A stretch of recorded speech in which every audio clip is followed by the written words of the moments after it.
Hey guys, it's Mrs. C with Cycle 1, Week 11. We had an awesome day today, and I am excited to share with you what we did. So I'll jump right in. For geography, I went and borrowed some of these little, I think they're Hatchimals. These little Hatchimals, is that what they are?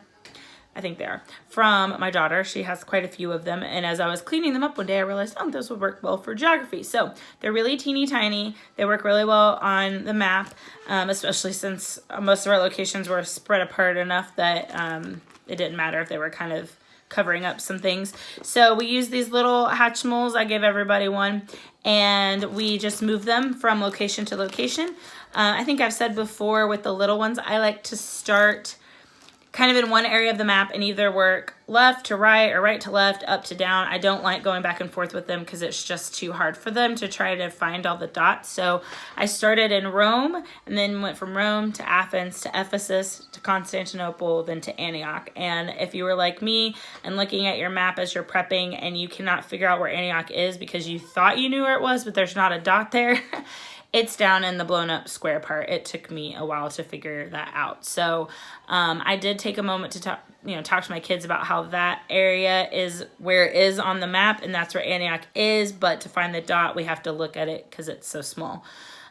So we just went through, moved our Hatchimals from one location to the other, and I did today have them try to say it 3 times really fast after me saying it. So if I put, okay, move it to Rome, Rome, Rome, Rome, and we move it to Athens, Athens, Athens, Athens. So we were kind of trying to say them and say the names multiple times. So that's what we did for geography. Just went and did that a few times through. For English, we have our prepositions. So we have under, and you're going to say underneath, until. This is actually the ASL sign for until. So until, then up, upon. Okay? So I'll do that one more time. Under, underneath, until, up, upon. All right, so that was prepositions. We're almost done. We have one more week, and then we will be, I believe that's right. Yep, one more week, and we will be through with prepositions, which is kind of I'm okay with, but also kind of sad because it's kind of an easy one to present. So for science, I used voice cards, which I'm not sure who made these. If you made this and you watched this, thank you. I love these. I use them frequently.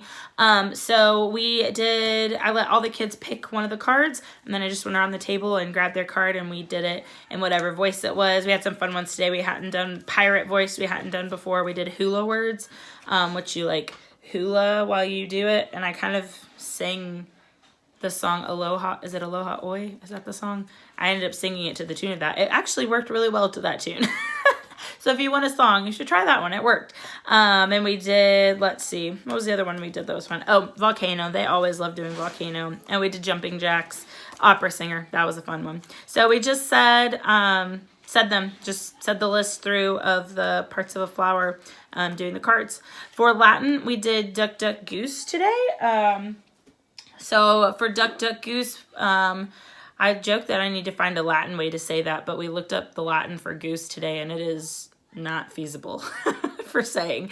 So what I do is I just have the kids sit in a circle, and if I'm tapping to the rhythm of the song. They're not always doing that. So we just sing through the song, and whoever's head gets tapped on, singular fifth declension, that's who gets up and runs around. And then we do the plural. So whoever head is tapped on plural fifth declension, that's who gets up and runs around. So again, as I've said, if you're singing the song a few times, you're getting through your 7 times. So we didn't get through all of the kids today getting tapped and getting to run. So I'll make sure next week I'm just going to repeat this activity, and they'll get tapped then, and they seem to be fine with that. So for math, wow, there are some large numbers in math this week. Again, I have the younger of the younger class, and there's just some really big numbers for them. And so I did not try to do anything complicated. I read through the numbers one time, and then we listened to the song and did kind of follow the leader. So if they were skipping, we skipped. If they were walking, we walked. If they were running, we tried to not run too fast. But I let them take turns being leaders and just going around and listening. Again, if you're listening to the song, you're getting it in twice. You only have to listen to the song 3 times and then say it 1 time. So that's what we did for math today. Nothing too crazy. For, let's see, history. So history, I copied an awesome dance that I believe was posted by Katie Scott, I believe was her name. She made up the cutest dance that she did with her daughters. I will try to link her video below so that you can watch that. I will go over it very quickly and briefly because I don't want to steal any of her thunder because it was all her idea. But just in case you are crunched for time and you don't want to have to go watch something else, I'll go over it real fast for you. So I think I'll have to turn my camera a little bit and get up. So we have, I did choose to write up on my board this week the actual words that they sing in the song, and because they say it so many times, so I wrote those up there so that it would help me and my parents, because there's a lot of kind of pauses and, you know, crazy extra things in the song. So for when they spell out history, you're going to go History. So every time you do history, you just do this. Okay, so that's what we do for history. Then you're going to make an E for emperor, Emperor Constantine. We're going to make a C, Constantine stopped. All right. And then for the phrase, the persecution through the Roman Empire, you're going to do this. Okay, go all the way around. And then in AD 330, we're going to do that. He moved. So we're going to move our arms over. And then we're going to do this for the next phrase. So it goes around until the capital to Constantinople. You go all the way around. And then we're going to make kind of punchy fists up and down. And you go around Emperor Justinian's code. And you do became a model for legal systems while you're doing that part, okay? Yeah. Is that right? Yeah, became a model for legal systems. And then you do History again, okay?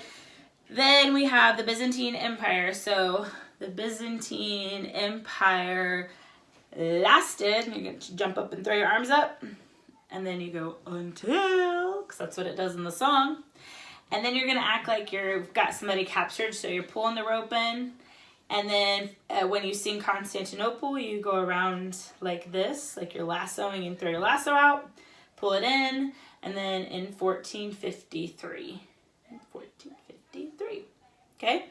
So again, I don't want to steal too much of her thunder because it was an awesome little dance that she made up. So I will link the video below if you want to see it done much better than what I just did.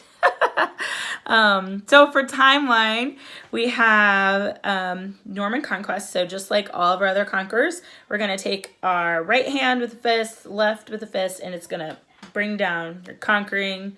So Norman Conquest and feudalism, again, like Japan's shoguns, it was a feudal system in Japan. So our feudal system in Europe looks the same. We have the peasants on the bottom, kings at the top. So feudalism in Europe.